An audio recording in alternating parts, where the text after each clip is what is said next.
Aku pernah berpikir bahwa cinta hanyalah antara pria dan wanita, sesuatu yang alami seperti hujan di musim penghujan Jakarta. Sampai hari itu tiba, ketika aku memasuki dapur bersama teman ayahku, dan dunia yang kuketahui runtuh dalam sekejap. Apa yang kulihat bukan sekadar rahasia, tapi pukulan yang membuat hatiku berdegup kencang, campur aduk antara ketakutan dan tarikan tak terjelaskan. Namaku Andi, seorang pemuda biasa di usia 25 tahun, tinggal di sebuah rumah sederhana di pinggiran Jakarta. Ayahku, Pak Budi, adalah seorang pensiunan pegawai negeri yang masih aktif di komunitas masjid setempat. Dia orang yang tegas, tapi penuh kasih sayang, selalu mengajarkanku nilai-nilai agama dan tradisi Indonesia yang kental. Hidup ini seperti nasi goreng, Andi, katanya sering campur aduk, tapi harus seimbang. Aku bekerja sebagai desainer Grace Relance, menghabiskan hari-hari di depan laptop, mencoba bertahan di tengah hiruk-pikuk ibu kota yang tak pernah tidur. Hari itu dimulai seperti biasa. Ayah mengundang teman lamanya, Mas Hari, untuk makan malam. Mas Hari adalah seorang pengusaha kecil dari Surabaya yang sering berkunjung ke Jakarta untuk urusan bisnis. Dia berusia sekitar 40 tahun, tubuhnya tegap dengan senyum yang hangat, selalu membawa cerita tentang pantai-pantai di Jawa Timur yang membuatku rindu kampung halaman. Andi, kamu harus ke sana suatu hari, katanya sambil tertawa, suaranya dalam dan menenangkan seperti ombak. Malam itu, kami duduk di ruang makan, menyantap sate ayam buatan ibu yang sudah almarhum sejak aku kecil. Ayah dan Mas Hari berbincang tentang politik, tentang bagaimana Indonesia sedang bergulat dengan perubahan sosial. Aku mendengarkan sambil diam-diam mengamati Mas Hari. Ada sesuatu pada dirinya yang selalu menarik perhatianku, mungkin matanya yang penuh cerita, atau cara dia bergerak dengan percaya diri. Tapi aku tak pernah memikirkannya lebih dalam. Bagiku itu hanyalah kekaguman biasa terhadap orang dewasa yang sukses. Setelah makan, ayah meminta aku membersihkan dapur. Andi, tolong bantu Mas Hari bawa piring-piring ke sana, katanya. Aku mengangguk, mengikuti Mas Hari ke dapur yang sempit tapi terang benderang oleh lampu neon. Udara di sana harum campuran rempah dan sisa makanan.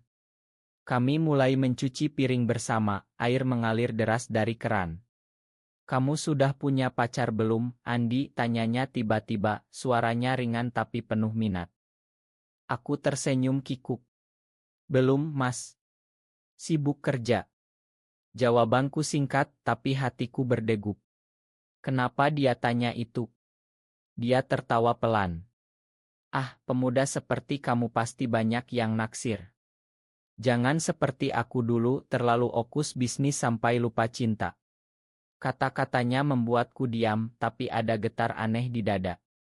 Kami terus bekerja, tangan kami sesekali bersentuhan saat menyerahkan piring. Setiap sentuhan itu seperti listrik kecil, membuatku gelisah. Tiba-tiba, Mas Hari berhenti mencuci. Dia menatapku dengan mata yang dalam, seperti sedang membaca jiwa. Andi, ada sesuatu yang ingin kukatakan padamu sejak lama. Suaranya bergetar, dan aku merasa udara di dapur menjadi tebal. Aku menoleh, jantungku berdegup kencang. Apa ini? Aku suka padamu. Bukan sebagai teman, tapi lebih dari itu. Kata-katanya seperti bom yang meledak di telingaku. Aku mundur selangkah, piring jatuh ke lantai dengan bunyi pecah yang nyaring. Aku terpaku, dunia seolah berhenti berputar. Mas Hari, teman ayahku yang sudah menikah dan punya anak, mengaku suka padaku. Ini tak masuk akal.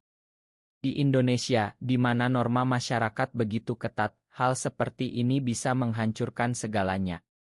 Mas, ini gila, bisikku, suaraku gemetar. Tapi di balik ketakutan, ada rasa aneh yang muncul, rasa yang selama ini kutekan dalam-dalam.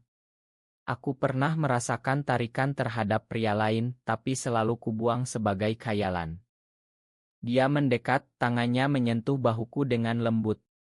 Aku tahu ini berisiko, Andi. Tapi aku tak bisa bohong lagi.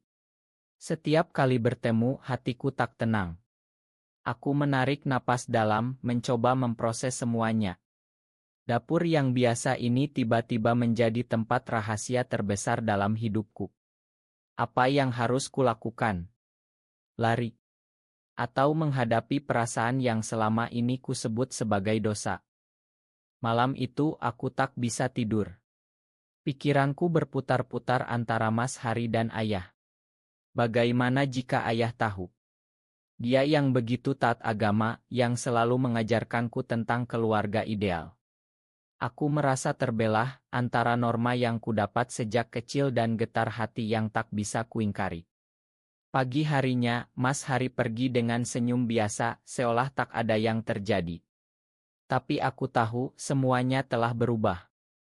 Beberapa hari kemudian, kami bertemu lagi di sebuah warung kopi dekat rumah. Andi, maafkan aku jika kemarin membuatmu tidak nyaman, katanya sambil menyeruput kopi tubruk. Aku menatapnya, mata kami bertemu. Aku juga merasakan sesuatu, Mas. Tapi ini salah. Kata-kataku keluar dengan susah payah. Dia mengangguk, ekspresinya penuh pengertian. Cinta tak pernah salah, Andi. Yang salah adalah jika kita menyakiti orang lain. Kami mulai bertemu diam-diam, berbincang tentang hidup, tentang mimpi. Mas Hari bercerita tentang masa mudanya di Surabaya, bagaimana dia menikah karena tekanan keluarga, tapi hatinya selalu merasa kosong. Aku mendengarkan dan perlahan dinding di hatiku runtuh. Di tengah hiruk-pikuk Jakarta, kami menemukan kedamaian satu sama lain. Tapi aku tahu ini hanyalah awal dari badai yang akan datang. Suatu sore saat kami berjalan di taman kota, tangan kami hampir bersentuhan. Andi, aku ingin lebih dari ini, bisiknya. Aku menoleh, hatiku berbunga. Tapi tiba-tiba aku melihat ayah dari kejauhan sedang berjalan dengan teman masjid. Panik melanda, aku menarik Mas Hari ke balik pohon. Kita harus hati-hati, kataku. Dia mengangguk, tapi matanya penuh kesedihan. Konflik mulai muncul ketika istri Mas Hari, Mbak Rina, datang ke Jakarta untuk urusan keluarga. Dia menginap di rumah kami, dan aku melihat bagaimana Mas Hari berpura-pura bahagia di depannya. Hatiku sakit melihat dia memeluk istrinya, sementara matanya sesekali melirikku dengan rasa bersalah. Ini tak adil, pikirku. Malam itu aku menyelinap ke kamar tamu di mana Mas Hari tidur sendirian. Kita harus berhenti, kataku dengan suara gemetar. Dia bangun, menarikku duduk di sampingnya. Aku tak bisa, Andi. Aku mencintaimu. Kata-katanya membuat air mataku menetes. Kami berpelukan dalam diam, tapi tak lebih dari itu, hanya pelukan penuh emosi, tanpa melanggar batas. Tapi pagi harinya, Mbak Rina curiga. Kenapa kamu sering berbisik dengan Andi, tanyanya pada Mas Hari. Aku mendengar dari dapur, jantungku berdegup kencang. Ayah mulai memperhatikan perubahan pada diriku. Andi, kamu tampak gelisah akhir-akhir ini. Ada masalah, tanyanya saat kami sarapan. Aku menggeleng, tapi hatiku berat. Aku merasa seperti pengkhianat, menyembunyikan rahasia dari orang yang paling kucintai. Mas Hari mencoba meyakinkanku. Kita akan temukan jalan, Andi. Indonesia sedang berubah, orang-orang mulai menerima. Tapi realitas tak semudah itu. Di masyarakat kami, masih tabu, sering dikaitkan dengan dosa besar. Aku mulai membaca cerita online tentang orang-orang seperti kami, tentang perjuangan mereka di negeri ini. Ada yang diterima, ada yang diusir keluarga. Pikiranku kacau antara cinta dan rasa takut. Suatu hari, kami pergi ke Bogor untuk menghindari tatapan orang. Di sana, di tengah kebun teh yang hijau, Mas Hari memegang tanganku. Andi, aku siap meninggalkan semuanya untukmu. Kata-katanya membuatku terkejut. Tapi anakmu, istrimu, tanyaku. Dia menatap jauh. Aku akan jujur pada mereka. Cinta ini terlalu kuat untuk disembunyikan. Kembali ke Jakarta, badai mulai mendekat. Ayah menemukan pesan di ponselku dari Mas Hari. "Apa ini, Andi?" tanyanya dengan suara marah. Aku terdiam, air mata mengalir. "Ayah, aku mencintainya." Pengakuan itu seperti pisau yang menusuk. Ayah terpaku, wajahnya pucat. "Ini tak mungkin. Kamu harus berubah." Konflik memuncak saat Mbak Rina mengetahui segalanya. Dia marah besar, menangis di depan ayah. "Hari telah mengkhianati kami," jeritnya. Mas Hari berdiri di tengah ruangan, matanya penuh penyesalan. "Makan aku, Rina. Aku tak bisa bohong lagi. Aku merasa dunia runtuh melihat keluarga yang hancur karena kami." Ayah mengusir Mas Hari dari rumah. "Jangan pernah kembali," bentaknya. Aku mencoba membela, tapi ayah menatapku dengan kecewa. "Andi, ini bukan jalan Tuhan." Malam itu aku menangis sendirian di kamar, merasa seperti monster. Tapi di balik itu ada kekuatan baru, kekuatan untuk menghadapi diri sendiri. Mas Hari menghubungiku diam-diam, "Kita harus bertemu, Andi. Di luar kota." Aku setuju meski takut. Kami bertemu di stasiun kereta, siap melarikan diri ke Bali, tempat di mana mungkin kami bisa hidup bebas. Tapi di perjalanan aku ragu. "Apa ini benar, Mas?" tanyaku. Dia memelukku. "Cinta kita benar, Andi. Yang penting kita bahagia tanpa menyakiti lagi." Di Bali, kami tinggal di sebuah homestay sederhana dekat pantai. Udara segar, ombak yang bergemuruh, membuat hati tenang. Kami berbincang panjang tentang masa depan, tentang bagaimana membangun hidup baru. Tapi kabar dari Jakarta datang, ayah sakit karena stres. Hatiku hancur. "Aku harus kembali," kataku pada Mas Hari. Kembali ke Jakarta, aku menemui ayah di rumah sakit. "Ayah, makan aku," bisikku sambil memegang tangannya. Dia menatapku dengan mata lelah. "Andi, aku tak mengerti, tapi aku tak ingin kehilanganmu." Kata-katanya membuatku menangis. Perlahan kami berdamai. Ayah mulai belajar tentang membaca buku dan berbicara dengan teman. Mas Hari juga berdamai dengan keluarganya. Mbak Rina, meski sakit hati, memilih bercerai dengan damai demi anak. "Aku ingin kalian bahagia," katanya suatu hari. Kini aku dan Mas Hari hidup bersama di sebuah apartemen kecil di Jakarta, menghadapi tatapan masyarakat tapi kuat karena cinta. Hidup ini seperti ombak di pantai Bali, kadang ganas, kadang tenang. Tapi kami belajar bahwa cinta sejati adalah yang memberi kebebasan, bukan belenggu. Di negeri ini, perubahan datang pelan, tapi kami bagian dari itu.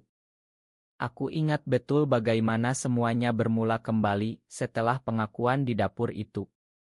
Hari-hari berikutnya terasa seperti mimpi buruk yang manis, campur aduk antara kegembiraan rahasia dan ketakutan yang menggerogoti. Setiap pagi aku bangun dengan pikiran tentang Mas Hari, tapi juga dengan bayang-bayang ayah yang bisa saja mengetahui. Di kantor kecilku di rumah, aku mencoba fokus pada desain logo untuk klien. Tapi tanganku gemetar setiap kali ponsel berdering. "Andi, kita bertemu sore ini," pesan dari Mas Hari.